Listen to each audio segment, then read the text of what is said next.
শীতকালের সবজি এখন সকলের সাধ্যের ভিতরে,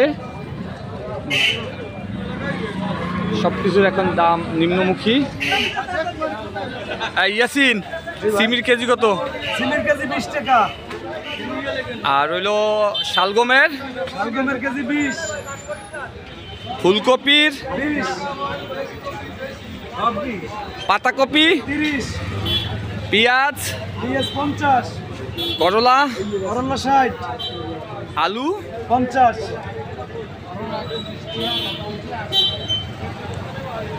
তাইলে কি বাজার কি এখন সকলের সাধ্যের ভিতরে, ক্রয় ক্ষমতার ভিতরে? ক্রয় ক্ষমতার ভিতরে, কিন্তু সবার কাছে যে দামটা আমার কাছে সবার থেকে 5 টাকা কম জনসাধারণের জন্য।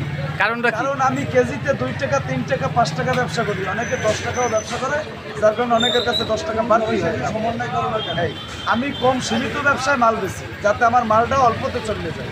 ও, তুমি সীমিত ব্যবসায় মাল বিক্রি করো, এই জন্য প্রতিটা পণ্যে একটু একটু দাম কম। হ্যাঁ, এই জন্য সবার থেকে আমার কাছে 5 টাকা 10 টাকা কম থাকে। ও আচ্ছা।